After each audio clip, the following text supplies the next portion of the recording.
छोटी जगह से एक बड़ा धमाका। अब हिंदू लड़कियां जलेंगी नहीं, मगर तुम जैसे राक्षसों के घर में घुसकर तुम्हें जलाएंगी। हिंदुस्तान के बाशिंदों, सुल्तान सानी अलाउद्दीन का हुक्म है कि वे हिंदुस्तान के राजा हैं, इसलिए तुम्हारी जान माल पर सुल्तान का अख्तियार है।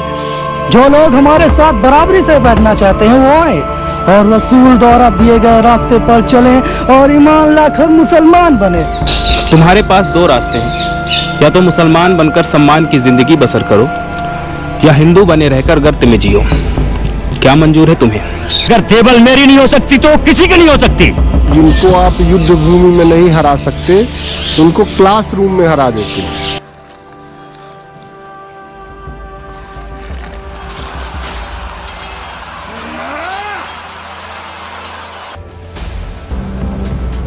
पद्मिनी के जौहर की आग धधक उठी है इनके सीने में आज। विष पीकर जो हो जाते अमर, क्या सोचा था वो जाएंगे डर। देश के लिए पाखाना उठाया है, धर्म योद्धा है, हर पैतरा आजमाया है। हिंदू हूँ, हिंदू ही मरूंगा। निकल पड़ा है खुसरो शाह का टोला, किले में आ गया है देवल देवी का डोला।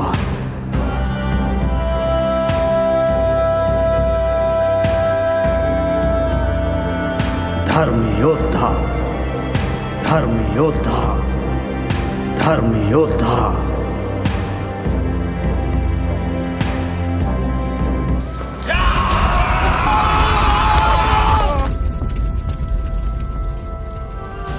नमस्कार। युगों युगों से चला आ रहा है, जब भी धर्म के बीच युद्ध हुआ है तो जीत हमेशा सत्य की ही हुई है।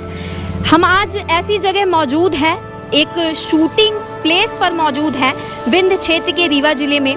देवी घाट कहा जाता है ये। यहाँ पर धर्म योद्धा नामक फिल्म की शूटिंग हुई है, जो 1 मार्च को रिलीज होने वाली है, जिसका एक ट्रेलर है वो रिलीज हो चुका है। आज हम चर्चा करेंगे कि धर्म योद्धा क्या है। धर्म योद्धा, हमने रानी पद्मावती की मूवी देखी, रानी पद्मावती के बारे में सुना है, जिन्होंने अपनी आन बान और शान के लिए अपने प्राणों की आहुति दे दी। सैकड़ों महिलाओं ने अग्नि को गले लगा लिया और अपने जीवन का त्याग कर दिया। उनके बाद किनकी कहानी आती है, उसके बाद क्या स्टोरी है, उस पर बात करेंगे और इसी पर मूवी है। तो हमारे साथ आज मौजूद है धर्म योद्धा के सभी किरदार कहूँ या खास किरदार राइटर। बहुत बहुत स्वागत है आपका विंध्य फर्स्ट में। बहुत बहुत धन्यवाद। तो सबसे पहले तो मेरा प्रश्न यही है, और ये प्रश्न मुझे लगता है कि हमारे दर्शकों का भी होना चाहिए, कि आजकल बॉलीवुड का ज़माना है, लोग देखना पसंद करते हैं ग्लैमर, एक्शन। तो आपका कॉन्सेप्ट कहाँ से आया कि आप धर्म योद्धा पर काम किए, हिस्ट्री से निकाल कर आपने चीज़ें रिसर्च की, रिसर्च बेस्ड एक फिल्म बनाई। तो ये कॉन्सेप्ट आपके दिमाग में कहाँ से आया? दरअसल ये बहुत दिनों से विचार चल रहा था। एक कॉन्सेप्ट कहा जाता है कि जिनको आप युद्ध भूमि में नहीं हरा सकते, उनको क्लासरूम में हरा देते हैं। तो हमने देखा है 1967 के बाद हिंदी फिल्मों में बार बार जो भारतीयता थी, जो भारत का मूल स्वर था, उस पे कहीं ना कहीं लोगों के अंदर हीन भावना डालने का प्रयास किया गया। ऐसे में जब धर्म योद्धा की कहानी, धर्म योद्धा का इतिहास हमारे हाथ लगा, तो लगा कि नहीं, इस पे फिल्म बनानी चाहिए, क्योंकि इसमें वो सारे सभी तत्व मौजूद थे, जिसमें भारतीय योद्धाओं ने किस तरह से लगभग हारा हुआ युद्ध कैसे अपने पक्ष में कर लिया। और जैसे हम दिखाते हैं कि भाई खिलजी की वजह से पूरा भारत उनके कब्जे में चला गया, लेकिन ऐसा क्या हुआ कि 8-10 साल के भीतर खिलजियों का राज्य सिमट कर केवल दिल्ली के आसपास रह गया। तो इसमें जो महत्वपूर्ण, जिन्होंने हमारे समाज को दिशा दिखाई, अपने धर्म की रक्षा के लिए कार्य किया, तो ऐसे देवल देवी, खुसरो शाह और उनके सेनापति, जिन्होंने उस समय भंगी बनना स्वीकार किया, धर्म नहीं छोड़ा, तो ऐसे योद्धाओं की ये कहानी है, इसलिए इसको नाम धर्म योद्धा दिया गया। जी, मैंने सुना है खुसरो शाह के शेर जो फेमस रहे हैं, मैंने भी कहीं किताबों में पढ़ा है। तो एक तरह से मैं ये ज़रूर देखूंगी और मेरे दर्शक भी ये सोचेंगे कि रानी पद्मावती तक तो कहानी हमने सुनी है, रानी पद्मावती तक कहानी हमने अपने घर में भी सुनी है, किताबों में पढ़ी है, फिल्मों में भी देखी है, लेकिन उसके बाद आप धर्म योद्धा के माध्यम से क्या मैसेज देना चाहते हैं? दरअसल ये खुसरो शाह के शेर जो बताते हैं आप, ये अमीर खुसरो के शेर हैं। अमीर खुसरो इसमें एक कैरेक्टर ज़रूर है, लेकिन ये अमीर खुसरो की कहानी नहीं है। ये कहानी है ऐसे महत्वपूर्ण लोगों की जिसमें देवल देवी है और उसका होने वाला पति शंकर देव है और उसका सेनापति है। सारी सेना मर चुकी है, केवल 3 लोग बचे हैं। ऐसे में जो देवल देवी है वो एक नया पैंतरा लेती है और अलाउद्दीन खिलजी के बड़े बेटे खिज्र खान को, जो कि हमारे फ्रेम में दिखाई पड़ रहे हैं, सीवेश ने रोल किया है जो, उसको प्रेम पत्र लिखती है। और जो आप एक गीत सुनते हैं जिहाले मिस्किन मकन तगाफुल, ये उन्हीं के प्रेम पर लिखा गया है। और जो उसका होने वाला पति है अर्थात शंकर देव, तो जो अलाउद्दीन खिलजी का एक और बेटा रहता है वो होमोसेक्सुअल रहता है, उसका नाम मुबारक रहता है, तो वो उसको अपने प्रेम जाल में फंसाता है, जो रोल शिवमोहन ने किया है मुबारक का। तो ऐसे दोनों उनके 2 बेटों को फंसा लेते हैं और किले में दाखिल होते हैं, तथा जो उनके सेनापति रहते हैं वो भंगी बन के वहाँ दाखिल होते हैं। और फिर 8 अप्रैल 1320 को ये सारे खिलजियों को समाप्त करके हिंदुओं के राज्य की स्थापना करते हैं और लगभग 1 साल तक इनका ये राज्य भारत में चलता है। इसके बाद गयासुद्दीन तुगलक इनका राज्य पलट देता है, लेकिन जल्दी ही विजयनगर साम्राज्य स्थापित होता है, अर्थात हिंदुओं की सत्ता वापस आती है। ये महत्वपूर्ण काम इन्होंने किया है। आपकी फिल्म, जैसे कि आपने पहले मुझे बताया कि आपकी फिल्म की जो शूटिंग है वो विंध्य क्षेत्र में हुई है, तो सबसे पहले मेरा क्वेश्चन तो यही है कि ये जो कहानी है पूरी राजस्थान की है, उस इलाके की है, तो आपने शूटिंग विंध्य को ही क्यों चुना स्थान के रूप में? ये कहानी दरअसल गुजरात पर जो आप हमारे फ्रेम में देख रहे होंगे, ये जो सोमनाथ जी की मूर्ति है, सोमनाथ पर अटैक हुआ अलाउद्दीन खिलजी का, और इसके बाद उन्होंने जब मंदिर तोड़ दिया तो जो शंकर देव थे और जो भील थे ये सब चाहते थे कि इसका बदला लिया जाए, और इसका बदला लेने के लिए, अर्थात ये कहानी गुजरात की है और गुजरात के ये बघेल राजाओं की कहानी। तो जो रीवा में बघेल आए हुए हैं 1320 में, ये वही लोग हैं और इन्हीं की ये पूर्वज है देवल देवी। तो बघेलों की पूर्वज होने के कारण इस कहानी का लिंक जो है रीवा से जुड़ता है। और दूसरी बात, ये उसी नर्मदा जी की कहानी है जो कि रीवा से चलकर और गुजरात जाती हैं। तो इस तरह से नर्मदा जी के कारण, बघेलों के कारण ये कहानी विंध्य से जुड़ती है। और विंध्य में बहुत अनुकूलता होने के कारण, शूटिंग के कलाकारों की उपलब्धता होने के कारण, साइट की उपलब्धता होने के कारण इस फिल्म को हमने यहाँ पर शूट किया। हालांकि इसके डायरेक्टर जो विजय कुमार मिश्रा है वो भी बम्बई में 20 साल से हैं। सीवेश जिनको आप फ्रेम में देख रहे हैं ये बम्बई में है 20 साल से। भूमिका निगम है, और जो इसमें ज़्यादातर कलाकार हैं वो ज़्यादातर स्टेज आर्टिस्ट हैं जिन्होंने MPSD और दूसरी जगहों से ट्रेनिंग ली है। तो ये एक बड़ा रीवा में बल्क में हमको कलाकार मिले बहुत सस्ते में, तो इसलिए हम लोग यहाँ शूट किए उसको। जी बिल्कुल, ये तो बहुत बढ़िया बात है कि आपने विंध्य को प्रमोट करने के लिए विंध्य में स्थान भी चुना शूटिंग के लिए। यहाँ के कलाकार भी हैं, तो उनके बारे में थोड़ा मैं जानना चाहूँगी, कलाकारों के बारे में। कलाकारों के बारे में रीवा में जैसे सुशील जी हमारे बगल में बैठे हुए हैं, ये उस टीम के हिस्सा हैं जिन्होंने जोगिंदर के साथ काम किया 1971 में। आज से 50 साल पहले रीवा में बिंदिया और बंदूक, 2 चट्टानें जैसे फिल्में बनी जो कि 16 से ज़्यादा बड़ी हिट थी। और हिंदुस्तान में पागल खलनायक का कॉन्सेप्ट जो है वो बिंदिया और बंदूक और रंगा खुद से आया। तो ये तब से रीवा में एक बहुत स्टैंडर्ड का काम, एक बहुत ही पैरामीटर लेवल पे काम हो रहा। बीच में ऐसा कुछ हुआ कि उस चीज़ को हमारे फुटकर प्रयासों से वो उतना बड़ा प्रयास नहीं बन पाया, और रीवा के जो कलाकार जाते हैं बड़े ही स्थापित उनमें एक्टिंग की स्किल रहती, लेकिन वो बड़ा नाम नहीं कर पाते। रीवा में अब हम लोग ये कर रहे हैं। हमारे साथ जो है आप पीछे जो टीम देख रहे हैं, संयम सिंह है और अगम है, ये लोग पहले ही यहाँ पर फिल्में बना चुके हैं और बहुत टेक्निकली बहुत साउंड है। हमारे फ्रेम में आप देख रहे होंगे बादल है, जिन्होंने गयासुद्दीन तुगलक का रोल किया है, अर्थात जो खलनायक लास्ट में सबसे बचता है तो सबको मारता है। तो इस तरह से हमारे पास एक बड़ी टीम है। आज हमारे पास ये हम कह सकते हैं कि कम से कम 200 कलाकार हमारे पास रजिस्टर्ड हैं जो हर तरह की भूमिका करने में सक्षम है। आपने बताया कि सुशील जी काफ़ी अनुभवी हैं इस क्षेत्र में, तो मैं उनसे जानना चाहूँगी कि विंध में आप कितनी संभावना, कितने प्रतिशत देखते हैं? जैसे कि सूरज जी ने अभी बताया कि यहाँ पर फिल्में बन चुकी हैं, पहले मुंबई की तर्ज पर बन चुकी हैं, तो अब आप कितनी संभावना देखते हैं, कितने प्रतिशत? यहाँ मैं विंध में कम से कम 70-80% अपने इस बघेलखंड के इलाके में शूटिंग के चांस हैं और बाहर से भी लोग बॉम्बे से आए हैं, जैसे मदन पुरी के बेटे अमरदीप पुरी आए, यहाँ पर सावधान इंडिया की शूटिंग किया। चंद्रचूड़ भी आए, वो भी यहाँ शूट किए हैं। ऐसे बहुत से कलाकार बाहर के भी आए हैं, निर्देशक वगैरह की, जिनको बघेलखंड का एरिया बहुत पसंद आया और पहले भी यहाँ जो फिल्में बनी और अच्छी हिट भी हुई हैं, वो काफ़ी अच्छा यहाँ का एटमॉस्फेयर है।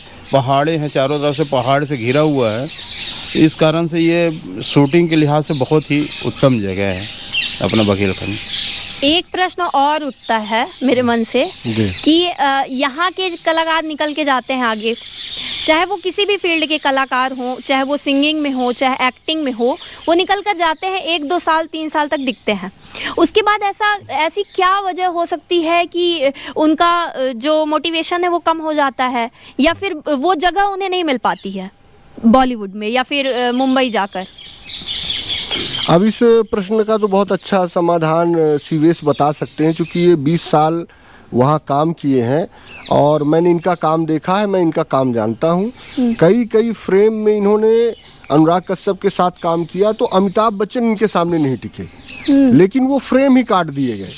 तो सीवेश जो है ज़्यादा अच्छा बता सकते हैं कि वो क्या वजहें रहती हैं, वो कौन सी ऐसी ताकतें रहती हैं जो विंध को एक उसका जो उसके कलाकारों का, एक्टर का या डायरेक्टर, जो जैसे हमारे विजय मिश्रा है, इन्होंने काबिल जैसी फिल्म लिखी, ये रिश्ता क्या कहलाता है लिखा और अभी भी अपने स्थान के लिए स्ट्रगल कर रहे हैं। या मेरी जो कलाकार भूमिका है लगभग 8 साल से वहाँ काम कर रही, तो मैं चाहूँगा कि सीवेश इस प्रश्न का उत्तर दें।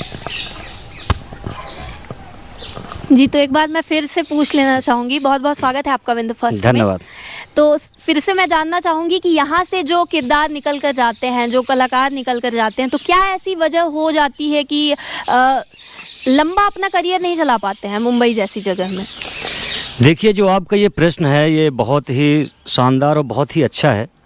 क्या होता है कि मुंबई और हर जगह की बात करता हूँ, ऐसा नहीं कि मुंबई भर, हर जगह आपको काम मिलता है, सब कुछ मिलता है। अगर आप उसको प्रॉपर तरीके से, पूरे ईमानदारी से अगर आप करते हो तो आप हर जगह सक्सेस हो। मुंबई में भी यही है। हाँ, जो आपका ये प्रश्न है कि कुछ कलाकार बाद में नर्वस हो जाते हैं, काम नहीं मिलता है, ऐसा वैसा है, ऐसा कुछ नहीं है। एक्चुअली क्या है ना, जब लोगों को काम दिया जाता है तो छोटा सा काम करने के बाद लोगों के अंदर एक प्रॉब्लम होती है, ईगो प्रॉब्लम, घमंड आना शुरू हो जाता है। और जब घमंड आना शुरू होता है तो काम मिलना बंद होने लगता है। तो ज़िंदगी में हमेशा ईमानदारी से, सच्चाई से आप लगे रहो, अब पूरे निष्ठा से और अच्छा अपना काम करते रहो तो आपको काम मिलता रहेगा। और जहाँ घमंड आपके अंदर हावी हुआ उस वक्त से आपको काम मिलना बंद हो जाएगा। और धीरे धीरे करके जब काम बंद होता है तो लोग नर्वस होने लगते हैं, परेशान होने लगते हैं, शराब पीने लगते हैं, गलत रास्तों में जाना शुरू करते हैं। वो ये नहीं देखते हैं कि आखिर हमारी गलती क्या है। गलती है घमंड, उसको हमेशा दूर रखिए। अब बड़े एकदम निश्चल स्वभाव से अपना एक्टिंग में ध्यान दीजिए, करते रहिए तो ईश्वर साथ देता है और आपको आगे बढ़ने का चांस मिलता है। ये बात होती है। आप धर्म योद्धा मूवी में भी किरदार आपने निभाया है, तो मैं जानना चाहूँगी कौन सा किरदार है, और अगर आप सहज महसूस कर रहे हैं तो उसका मैं कोई डायलॉग भी सुनना चाहूँगी। वो मैं आपको सुना दूंगा। और सबसे पहली बात ये है कि जो हमारे सूरज सर हैं, सूरज पांडे सर, इन्होंने मुझे इस रोल के लिए पहले दूसरा बोले थे, फिर बोले नहीं ये वाला रोल तुम कर लो खिर्ज खान का, तो मैंने किया। और इसके राइटर इन्होंने बहुत मेहनत की है सर ने इस फिल्म को लिखने के लिए।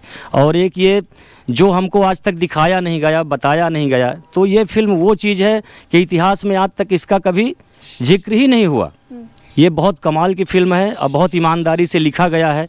कोई भी फ्रेम, कोई भी सीन ऐसा नहीं है जहाँ पे आपको कुछ गलत दिखेगा, एकदम सत्य घटना पे आधारित है। और इसके डायरेक्टर जो हैं सर ने ही चूज़ किया था, अपने काबिल फिल्म के राइटर हैं वो विजय मिश्रा जी, उन्होंने डायरेक्शन भी बहुत कमाल का किए हैं। और बाकी जितने भी लोग हैं इसमें, जैसे देवल देवी हो गई, अपने मुबारक जी हो गए, तो और अपने जो भी अपने टीम है, संयम सिंह हो गए, अपने ये हो गए, बादल भाई हो गए, अगम हो गए, तो सब लोगों ने बाकायदे इसमें पूरा अपना 100% दिए हैं। अब बड़ी ईमानदारी सब लोगों ने काम किया है।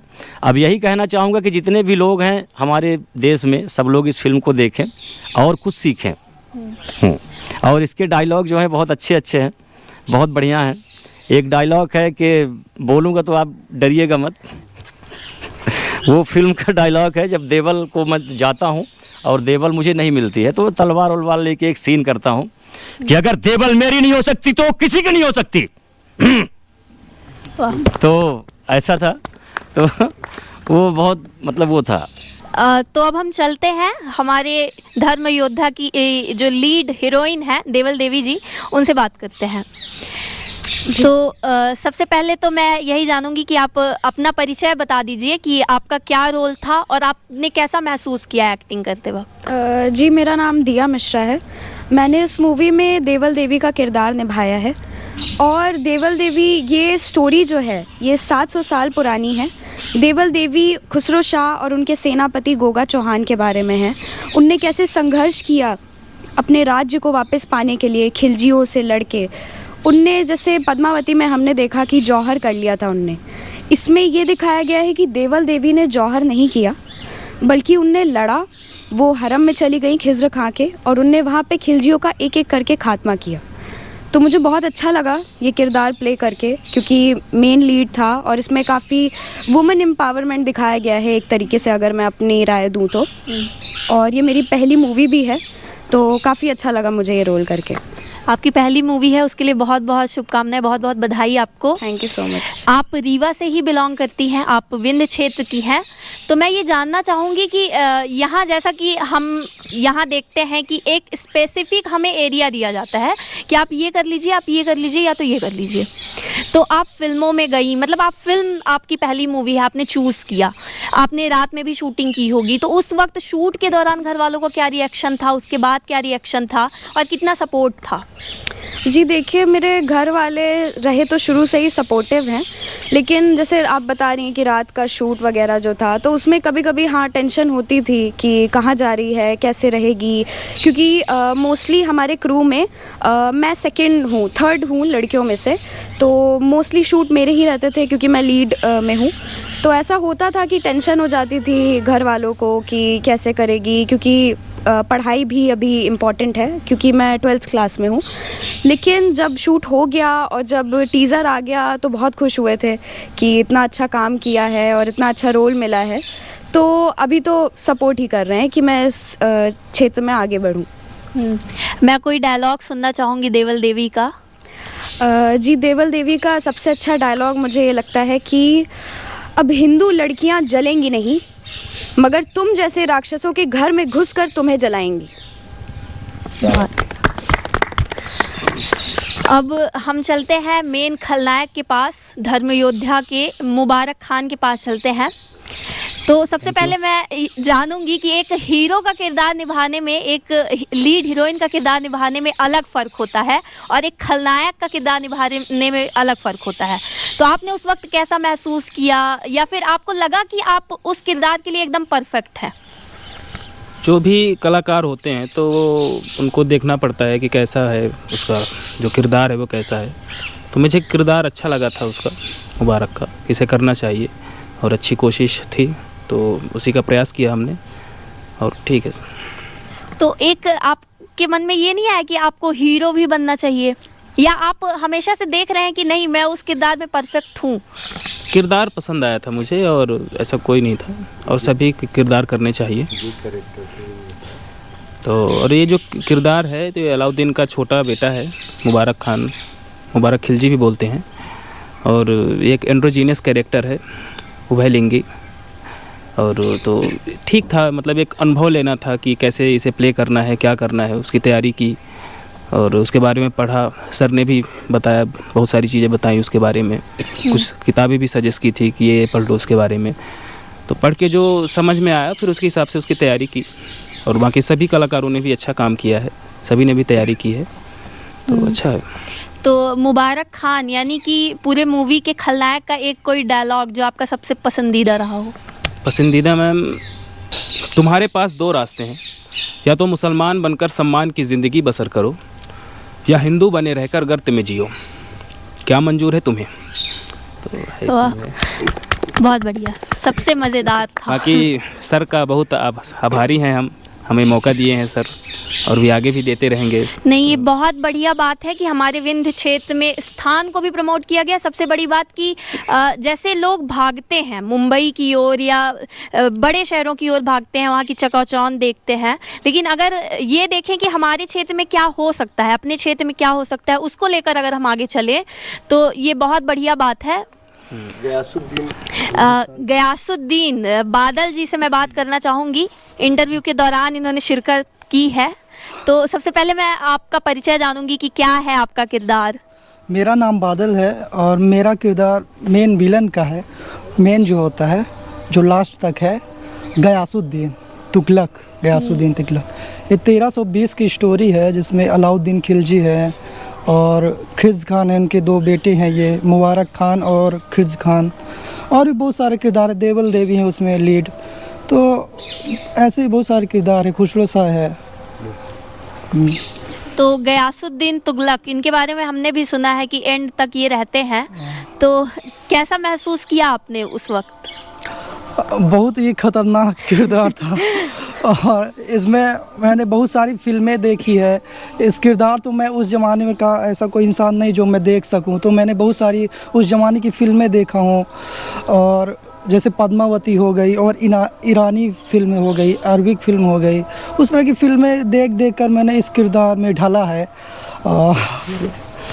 तो आपकी ये पहली मूवी है? जी, आप सबकी ये पहली मूवी है, तो बहुत बहुत बहुत सबसे पहले तो आप लोगों को बधाई, बहुत बहुत शुभकामनाएं। और मैं आपका भी कोई डायलॉग सुनना चाहूँगी। हिंदुस्तान के बाशिंदों, सुल्तान सानी अलाउद्दीन का हुक्म है कि वे हिंदुस्तान के राजा हैं, इसलिए तुम्हारी जान माल पर सुल्तान का अख्तियार है।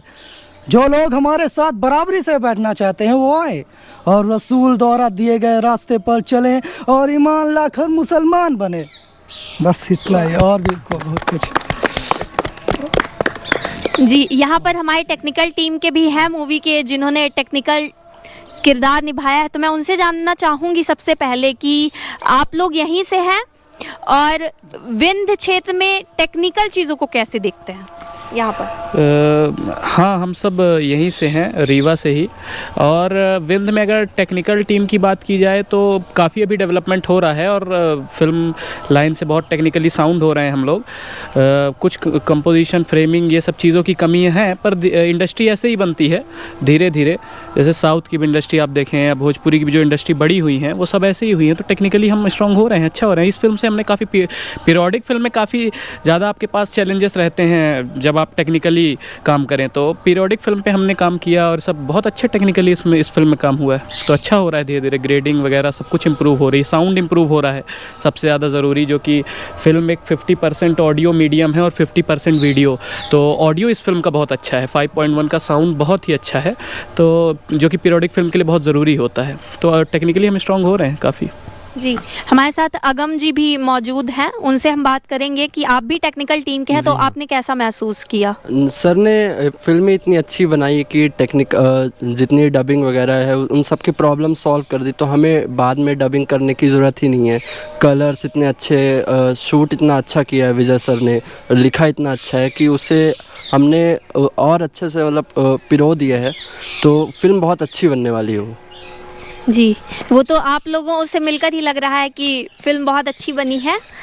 अब मैं सर से एक और क्वेश्चन जानना चाहूँगी कि जिस तरह से आपने कहा कि ऑल इंडिया में ये रिलीज़ होनी है, ऑल इंडिया में दिखाई जाएगी, सब लोग देखेंगे, तो इसमें कितनी कठिनाइयों का आपको सामना करना पड़ा?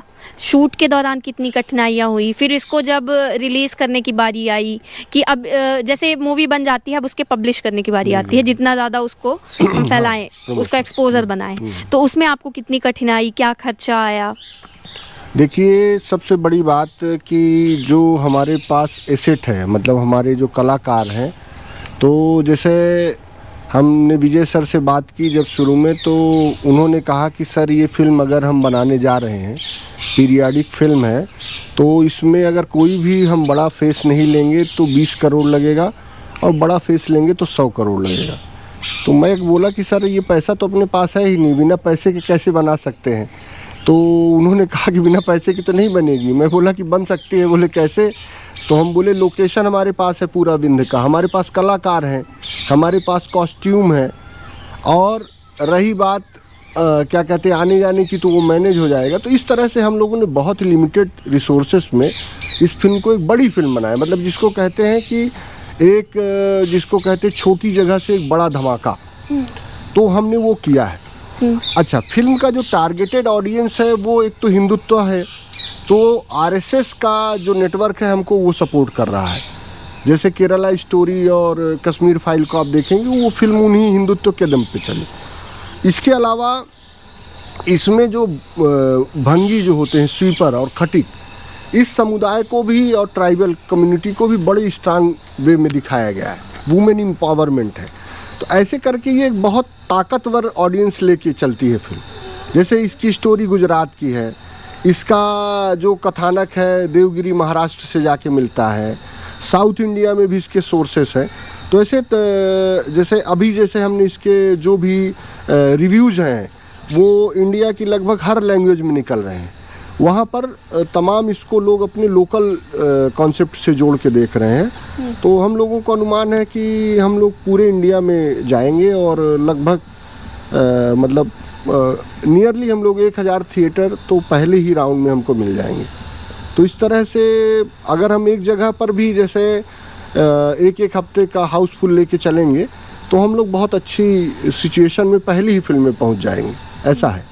और फिर मध्य प्रदेश सरकार भी हमको सब्सिडी देने के लिए राजी हुई है।